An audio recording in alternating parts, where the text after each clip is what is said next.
This is Dementia Air Network, brought to you by Beyond Dementia Coalition, and I'm your host, Bruce Leyton. This interview is part of our 2025 Symposium interview series, recorded during the second annual Northeast Georgia Dementia Symposium, hosted by Beyond Dementia Coalition and Alzheimer's Association.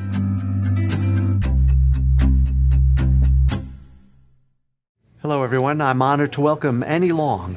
Annie is a senior director with the Parkinson's Foundation, and also with us is Spencer Cline, a volunteer ambassador with the Association for Frontotemporal Degeneration, and Brandi Hackett, senior manager of support services with the Lewy Body Dementia Association. And I know that introduction sounds formal. It's meant to be an informal chat, if we could. So I thought maybe we'd start with a question about dementia in general. Dementia is an umbrella term, am I right? Mm-hmm. Correct. And each one of you represent the different form of dementia, if we will. I guess maybe Parkinson's isn't. Is Parkinson's considered a neurodegenerative? I'm sorry, I'm using the wrong terminology. No, you're right. Yeah, neurodegenerative. Yeah, okay. So, and it's, Parkinson's disease is first and foremost considered a movement disorder. So generally speaking, Parkinson's always affects kind of motor symptoms or movement symptoms first. And not everybody with Parkinson's disease will go on to develop Parkinson's disease dementia. Got it. Okay. And so if we're talking about dementia, now I understand in terms of Parkinson's why we might not want to include it under that full umbrella. Is there a reason we just can't talk about Lewy body or frontotemporal degeneration in terms of dementia? Yeah, because each dementia presents itself differently. With FTD, it typically shows up when when they're in the prime of their life, typically between the ages of 45 and 54, but can happen as early as 21. And it typically presents itself with behavior and personality changes. So not all dementia just affects older people or affects memory loss. It affects different people in different ways. Interesting. And Brandi, your point of view on that?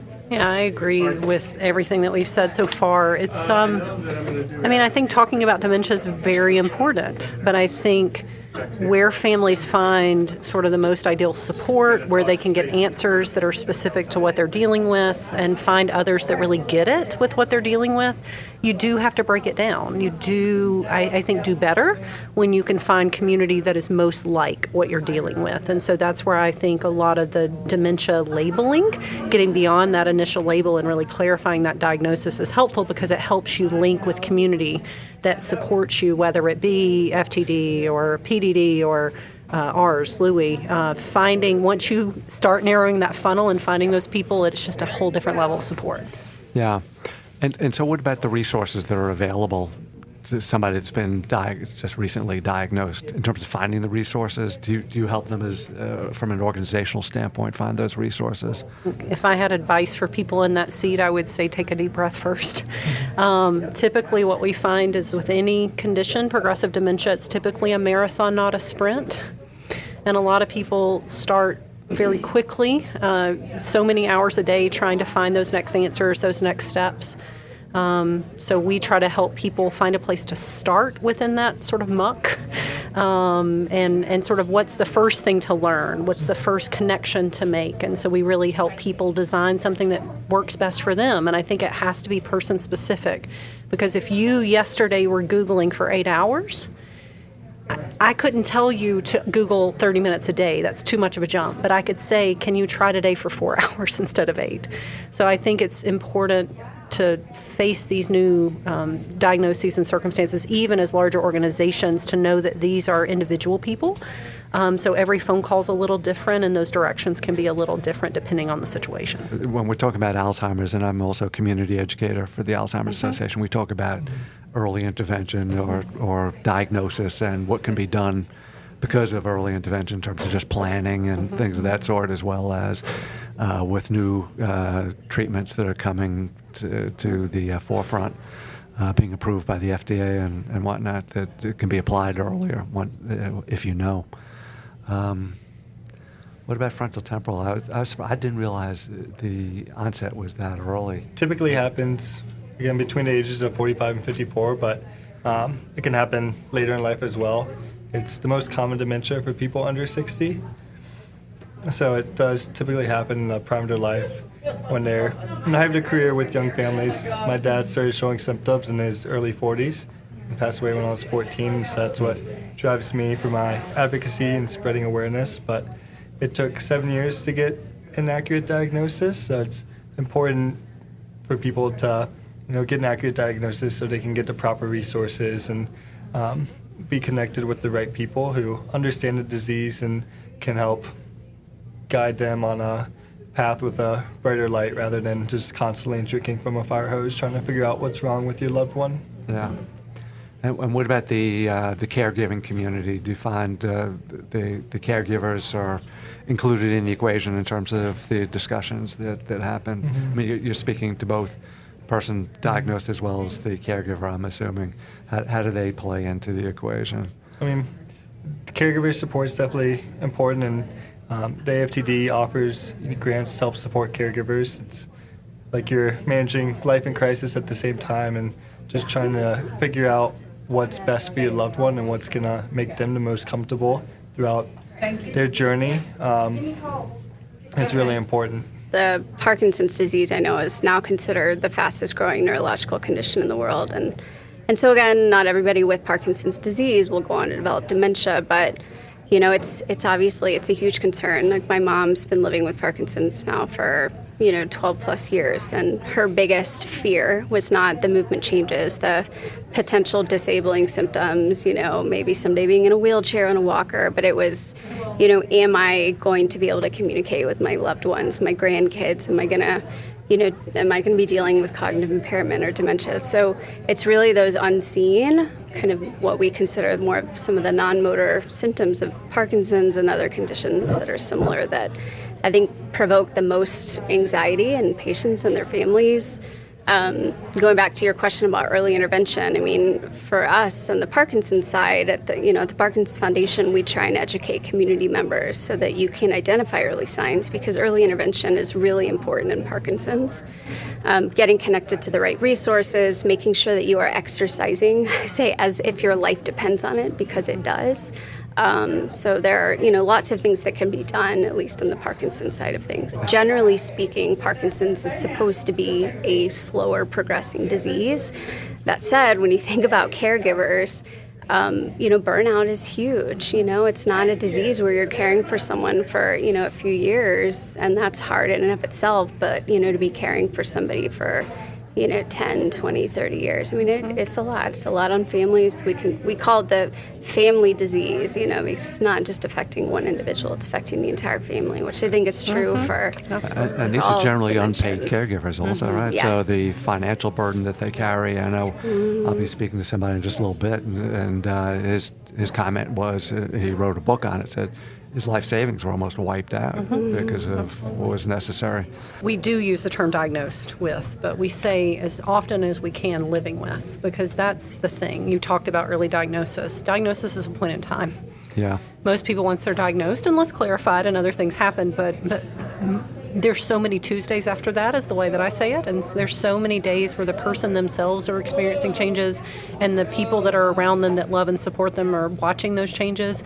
And so we actually are support for people that are diagnosed is actually called living with Lewy, as opposed to diagnosed with Lewy. Yeah. That you are diagnosed, but then you're living for a very long time with this, like what Annie said. I mean, this is something that you're facing. You're having change. It's progressive. But all of the Tuesdays, and what we find is yes, it is very, very scary, but there are so many ways, too, to find connection and community and purpose. Spencer, you're living proof of that. As hard as it was for you to deal with everything, finding a reason why, finding a way to stretch that hand back out to somebody else is just really incredible. And making those lifestyle changes, like Annie said, there's a lot of opportunity mixed with a lot of concern. So I think, yes, I think diagnosis is key, but I think finding, and going back to that original question, finding that community that's yours, and then leaning in, being connected, finding support in, giving support to. It's there's some beautiful human experience that's happening even in some of the hardest days of people's lives. Yeah, living with Thank you for that. Gives you a whole different perspective, doesn't it, in terms of how the camera's focused? Yeah, it's not a moment in time. I generally close with asking kind of what motivated you to start on the path that you're on, and what sustained you. I think, Spencer, you shared, so I'm going to skip over you and go to Annie. Do you mind sharing? Yeah, I mean, like Spencer, I have a personal connection. I mean, I got involved because my mom was diagnosed with Parkinson's, and it was a shocking diagnosis to her and to us and to our family. So I wanted to get involved as quickly as possible because she was kind of in denial and wanted to stay away. I was like, I need to lean in and figure out what I can find out and get involved. And I think getting involved, whether it's as a volunteer, whether it's working for an organization, however you choose to get involved, I think as a family member, it's so important.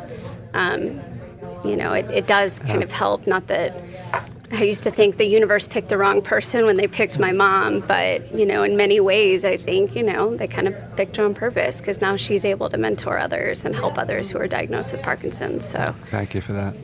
And not everybody knows how to get involved, right? So I guess it took strength and determination, right? Yeah.